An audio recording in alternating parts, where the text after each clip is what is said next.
Hey, and welcome to Matt and Jess TV. I am Matt Rose. And I'm Jessica Bun Bun. We are here with our House of the Dragon Season 3, Episode 7 reaction and review. This is a great episode. A lot happened over the course of it.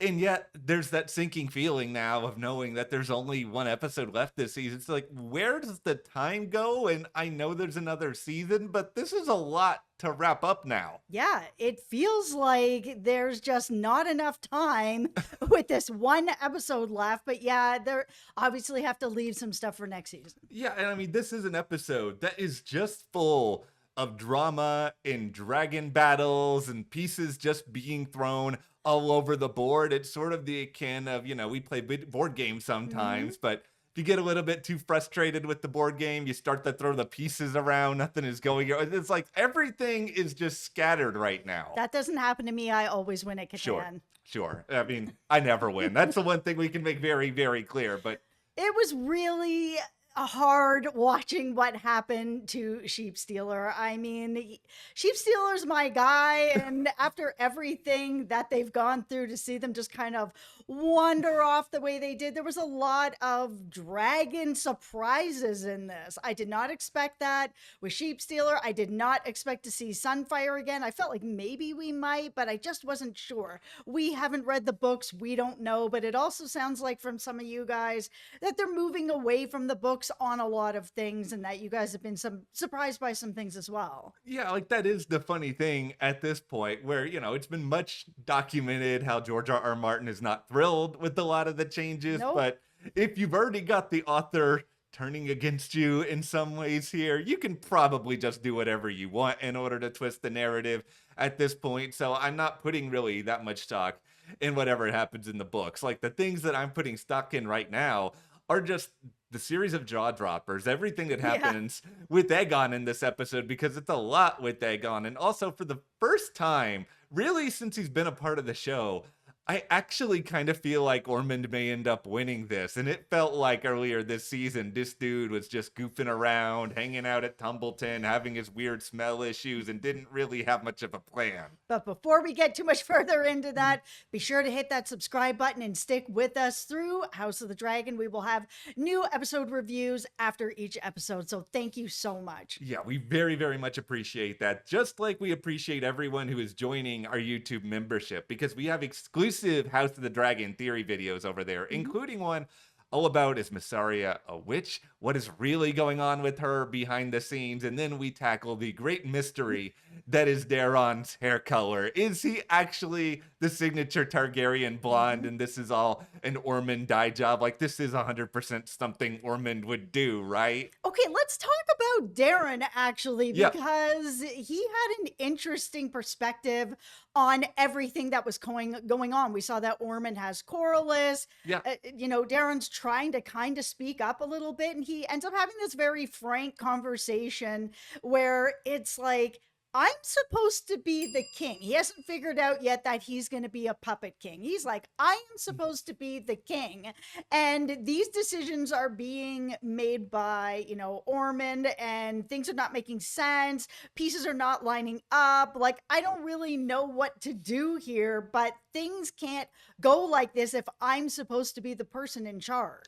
It's enough to make me wonder, is Daron going to try to plan some sort of move of his own by the end of this season? Because I think the lights are starting to turn on here, where he's around Ormond all the time, and Ormond is starting to act like one of those like celebrity parent managers when they're trying to get Yes. them like, oh, you're going to book this commercial, then you're going to do this, then you're going to do that. And you sit back and you think, oh, maybe there were some parts of this job that I wanted to get into, but I don't feel like I have any control over my career anymore. That's where he kind of is now. Yeah, and he's even said to Gwen, like, I don't even really want this. Like, I'd be totally fine to just kind of like disappear into obscurity. It doesn't matter to me.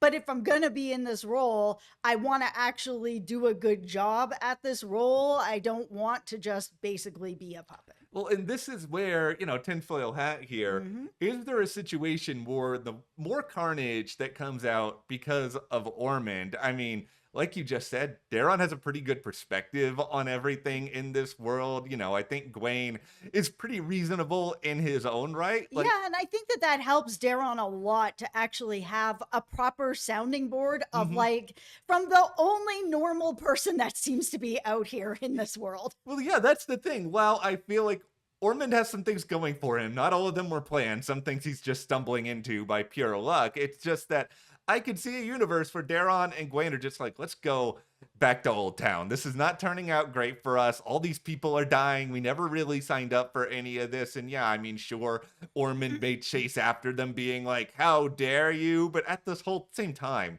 the whole campaign that Ormond has is predicated on Daron being the king. If Daron is not Yep. there anymore, or is out here publicly being like, I don't want to be the king anymore, is everybody just going to tell Ormond to shut up because he doesn't have any sort of standing then? Absolutely. He needs Daron. I think that's why where everybody else is cowering, and so is Daron as well, Yeah, that sometimes when he does like win at a game and he's like, oh, I'm sorry, Ormond realizes that he has to continue to gas him up because if yeah. he's not doing that, Daron may not stick around for the rest of the plan that seems to involve Corliss to some degree and Ulf.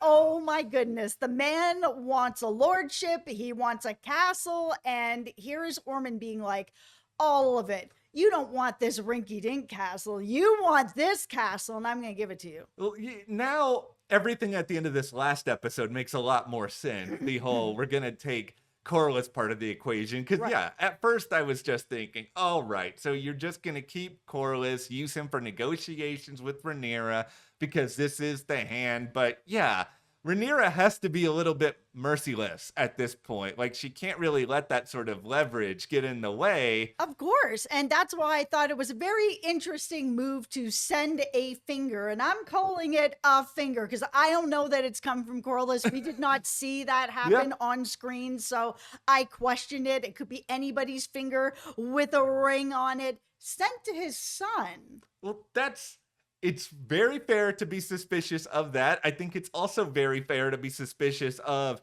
what Ormond is dangling out to Ulf at this point, where I think, yeah, he recognizes I need to get Ulf on my side. He's got a dragon. Obviously, the Yep. dragon is a lot more important at this point than Ulf itself, but Yep. the idea of, oh, I've got Corliss. You know who might need somebody to rule over them at this point? Driftmark. Despite the fact that Driftmark suffered quite a bit in the Battle of the Gullet, like, it's still around. But Hmm. listen, Ulf is an idiot. Do you really want this guy ruling Driftmark? Are you just making him a bunch of promises right now that you don't intend to keep down the road? Yeah, it's in ruins, but maybe at this point he's just like, I need allies that have dragons. It's just the way that it is. If I don't have enough dragons on my side, I'm only going to get so far. So these were the consequences that I was worried about when Rhaenyra was first like, okay, we're just going to find people that have a little bit of Targaryen blood and Yeah. see if we can get them on a dragon and see if we can get them working for me. It's just kind of like, okay, they're inexperienced. You don't really know what their motives are going to be past this or Yeah. even leading up to it. And this is exactly why you don't just give anybody a dragon. Okay, well, this is the thing. This was obviously a bad plan by Rhaenyra, and I was more hopeful back when this first happened. But I mean, at the end of the day, she's desperate. She's trying to do whatever she could in order to kind of turn the tides of everything. And really, when you look at these three people she brought in, Mhm. this is like a 33% success rate here, because it's just like, yeah, she found one person who seems to be fairly capable of what is going on, as bizarre as what seems to be a possible Adam, Alan, Bela love triangle go. I don't want to think about that, but it's just that's kind of there. But like Hugh, It is. he was very distracted at this point. Ulf is just full on, I'm piecing out. I think Rhaenyra mistakenly thought that, all right, if I just give these people a dragon, they're going to be lifted up from whatever position they were in their life, and they're just going to be like, sweet, I've got a dragon. I've got these promises. I think she's just not thinking about all this responsibility that's being thrown on them. And for a guy like Ulf, yeah, He wants all of the notoriety without any of the work, without any of the responsibility. He wants to still go to the tavern, like all these other things. It's like she couldn't process that in the amount of time that she had. No, which completely makes sense. I think she thought that by giving them these dragons or presenting these dragons, that that was going to be enough. That it's like, okay, she has elevated them by giving them the opportunity to try to ride these dragons. Now you guys have dragons. That's because I found you guys. I brought you guys all together. But, they move on from that. It's like, okay, yeah, you introduced me to this dragon. Now it's me and the dragon. We don't Yes. really have a relationship with you anymore if we don't want to. You can't take the dragon back. And Damon, this is where I look at you and be like, as much as I appreciate Damon as a character, he is so passionate and he is so interesting a lot of the time Mhm. because he has nothing between 0 and 100 miles per hour. He is either one or he is the other. But going at Ulf 100 miles an hour, embarrassing him in the city, giving him orders, never treating him like he doesn't have to be treated like an equal.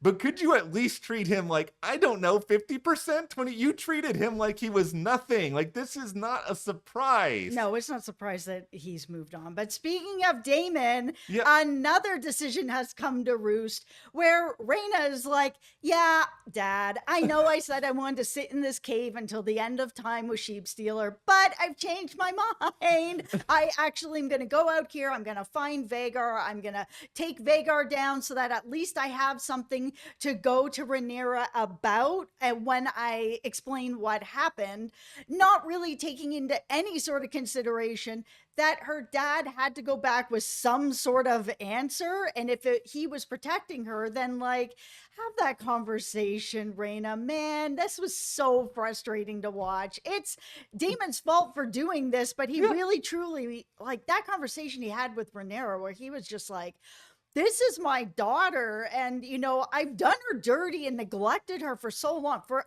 Damon to say something like that, Yeah. he's really digging deep to actually admit, I am wrong, and this is what I'm wrong about. This is what I did to her. So this is actually why I made this decision. It wasn't to hurt you or to lie to you, but I've done my daughter dirty for years. This is probably the best episode for Damon all season long.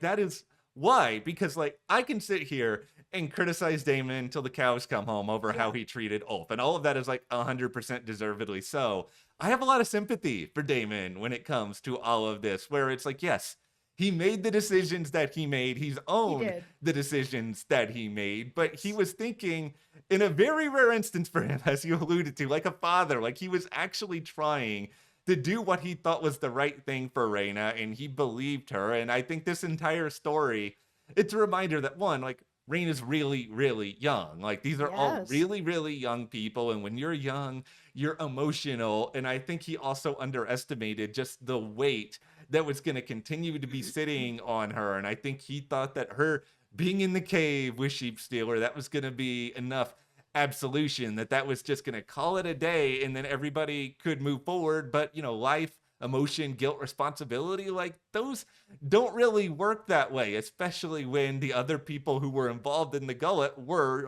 two other very important people within her family, Jace and Bela.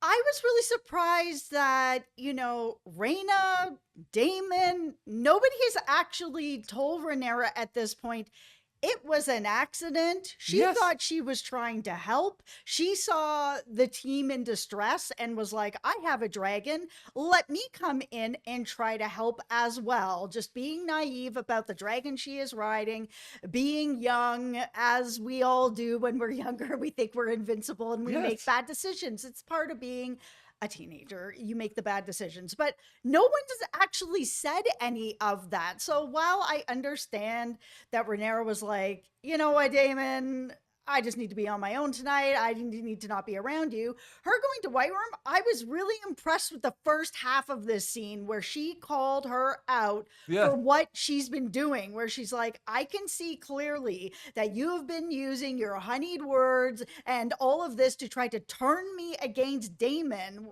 Damon is my husband. Damon is my family. Yes. Damon is a bunch of things to me that unfortunately you cannot be. You gotta stop stop trying to do this because I see it for exactly what it is. But because Rhaenyra is in such like a messed up state of mind at this point, the honey words just come right back in, and all of a sudden she's dying to hear. We saw it from the first scene. She is just dying to hear, you are meant for this. Absolutely, I 100% believe in you, because nobody's really saying that except Damon, who has said that, but now Yes. he's doing other things. So her actually, White Worm just saying that to Rhaenyra, that was it. She was melted. It's all over. I was so frustrated with Rhaenyra, and I understand why this happened. Like, I 100% do, but I do, but it's frustrating. yeah, But she's human, so I get it. it's just, I think everything in totality around Rhaenyra is frustrating. Like, in going back to the why is no one just saying it's an accident to her. Like, I know Yes. it's the heat of the moment. There's a lot going on, and I know you might be trying to do 100 other things, like including like, let's make sure nobody dies. But in the midst of all that, you're going back to King's Landing. It feels Yes. like there are opportunities somewhere in there to give more of a full explanation. Yes. Like, it's great that Rhaenyra's still alive and like nothing has happened to her in that sense. But I think Rhaenyra, she's magnanimous enough that I think she's going to hear people out. She's going to try to come to her own conclusion. She's going to be reasonably patient with some of it. I don't know if Rhaena can really walk that much of, if anything, back, but I think it would be interesting to see it play out. It's interesting coming from Rhaenyra's perspective of how many times people have tried to just run away or do whatever, like what happened with Alicent and Helena when she was like, oh man, you're pregnant. We just got to get out of here because we think, Rhaenyra's going to do the worst. And Rhaenyra's like, you don't actually know what I'm going to do. You never spoke to me about it. We never had this conversation. So you never gave me an opportunity to do anything other than your worst fear. Then here we are again with Rhaena, who same thing, worst fear. And she said it again. Like, nobody's given me an opportunity to actually look at the situation and make a decision for myself. Instead, I've been looking at the skull of, who is this? Who is this? Yes. Like, thinking that this is the person that I have some sort of vengeance on. And you guys could have given me the minute to figure out, oh, okay, it's Rhaena. Somebody needs to just tell her, oh, it was an accident. She was actually trying to help. Okay, now I have all the facts. Rhaenyra is somebody who sees things as nuanced. I'm just going to be so disappointed if Rhaenyra does not end up winning at the end of all this, which I think is very much possible at this point. It's just like every episode goes by, more and more bad stuff happens. But to allude to what you're saying here, it just feels like everyone is projecting this image of who they want Rhaenyra to be or how they want Rhaenyra to be in service of their own interests. Like, I mean, Ormond is a great example of this because what he wants is there on the throne. Like, it doesn't really actually matter to him who Rhaenyra really is, but he can sort of shape this image of what he wants Rhaenyra to be, blame that Rhaenyra for everything, throw that Rhaenyra under the bus, and then everybody from Daemon to a lot of these other people, they're trying to like make this assumption that she is some combination of Viserys and all these other people, where Rhaenyra, she's got to be living in frustration because she never really actually gets to be herself and say, this is exactly what I want to do. Okay, let's talk about Alicent and Castle Weird because, oh my goodness, we started this whole thing with Aemon having this dream. We'll just skip over that part because nobody needs to deal with that, and it didn't actually add much more to the story. Yeah. We already knew this. It was just awkward to make us sit through awkward, and that's fine. It's Game of Thrones. There's lots of awkward moments that are going to end up happening. However, we finally get to Alicent showing up with her person who, saved her from all of this and helped her escape and brought her here. And right away, Aemon is just like, nope. I don't know who you are, Adrian. Nice to meet you. Never. Get out of here, dead. I was not surprised by this at all. Even that it wasn't just like, I suspect you're here to kill me. More just, I just don't know who you are. And I'm a very wanted person. Here, I have Alice here. I don't want anything to happen to her. And now my mother is here. So I don't know you.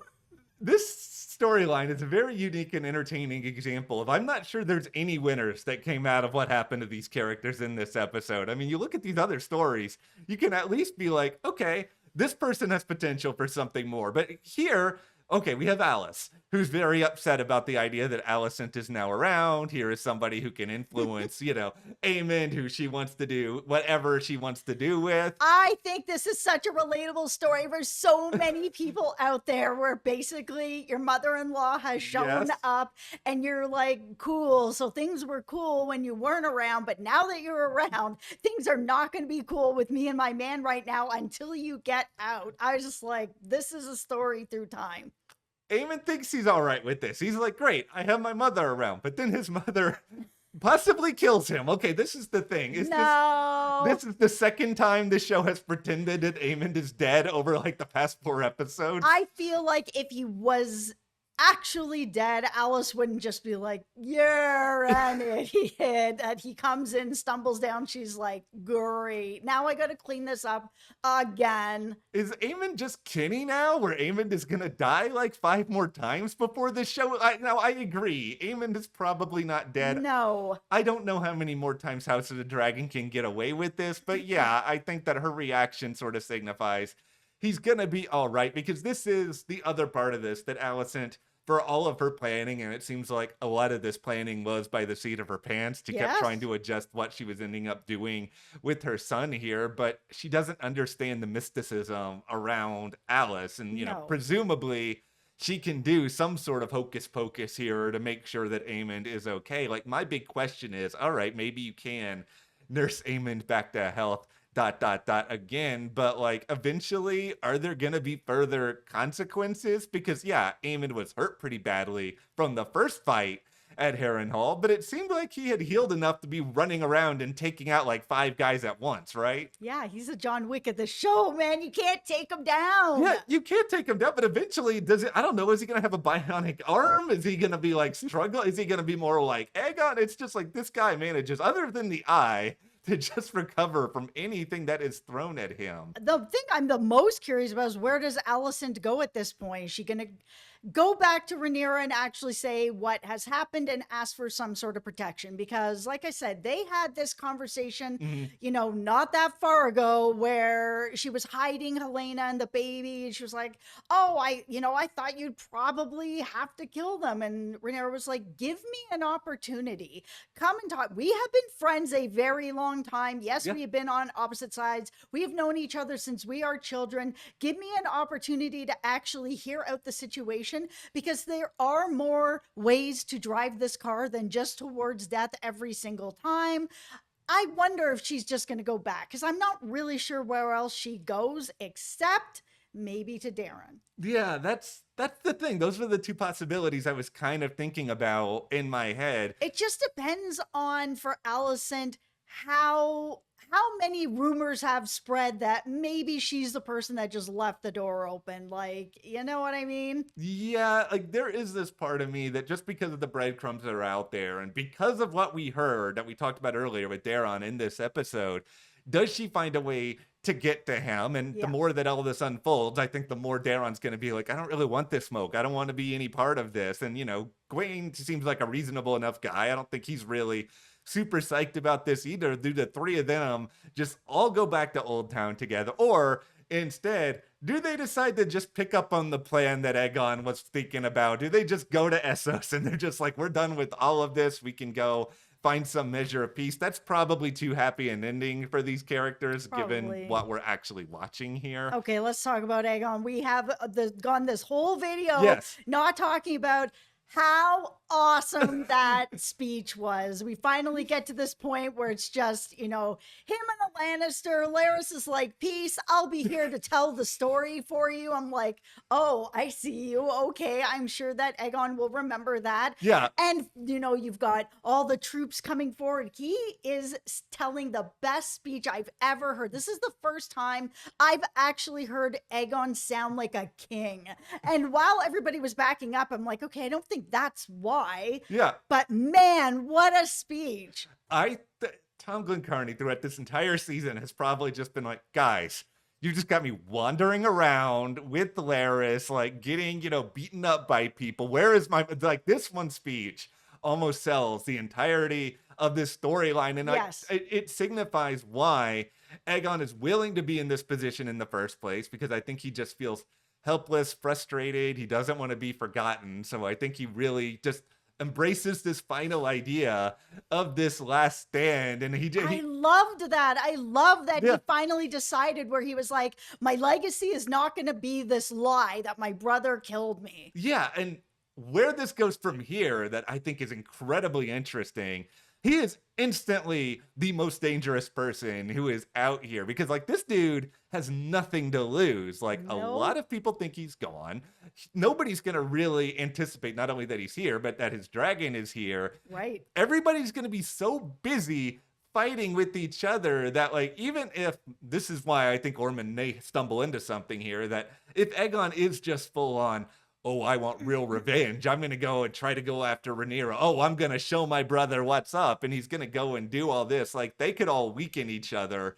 Ormond just may be able to sneak in here and do whatever it is he wants. But Aegon, he is just, I think, going to burn everything that's standing in his way now. Seeing Sunfire come up behind him. Sunfire, you had me like bawling episodes ago when I thought that you Yes. were probably dead and he's stroking your face. I'm like, I don't even like Aegon, but Yes. this dragon, my heart is breaking. I was like, yes, Dracarys, let's go. So Aegon has taken out and burned everybody who could speak about this. So he does still have the element of surprise. Yeah. And tinfoil hat, I was kind of wondering if Daron is thinking, I'm just going to peace out. I'm really not interested in this. And Orban's like, well, I need to have somebody to puppet. Here comes Aegon. He's already the king. Yeah. He's the heir. He's the king. He's still alive. And he has a dragon. And now Orban has another dragon. And if he can still keep Daron around, where it's like, okay, you didn't really want to be king, no problem. But we still have you and your dragon. Now he's got 3 dragons. All of a sudden, Damon, why didn't you take that dragon? Damon has just made so many mistakes over the last season and a half. And, like, yeah, the Rhaena one, I understand. All of I the do. other ones are completely his fault. And he was just either too arrogant or reckless. He didn't think all of this through. And, like, these are all gonna come back home to roost. And, like, if I'm just speaking from personal desire at this point, I kind of want Ormond to fall into that situation you described. And you know why?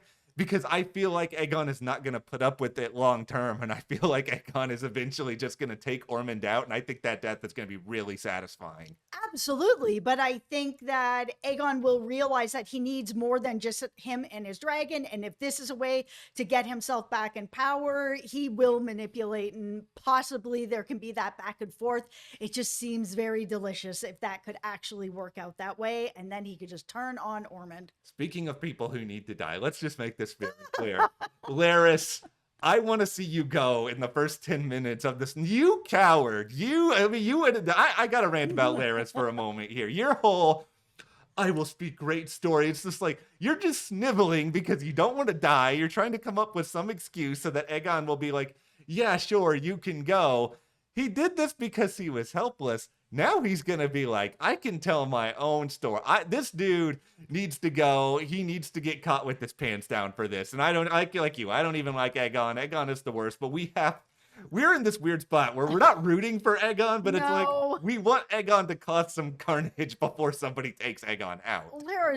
That was the worst. Even like Tylen's just rolling his whole face at everything that he's saying. He's like, sure, bud. Yeah, I know that there's been some criticism over the past couple of episodes that the show has slowed down a little bit too much, but I've loved this season. I think so too. I think this season is really good, and I had super high expectations because, like, I adored Night of the Seven Kingdoms. Like, that's one of my favorite shows of the entire year, and we had our feelings about season 2 and our misgivings, but this season has been a huge, huge step up. And it feels like we're gonna have a ton of action in the finale. We will see exactly what transpires there. But that is where we are coming out of House of the Dragon season 3, episode 7. Let us know, what do you guys want to see in the finale? What moments stood out the most to you from here? Also, as we mentioned, be sure to join our YouTube membership for exclusive House of the Dragon content, including is Mysaria a witch? What is going on with Daron, his brown hair? Is there something extra suspicious about that? And thank you so much to everyone who is supporting us there. It means the world to us. And we will see you here next time.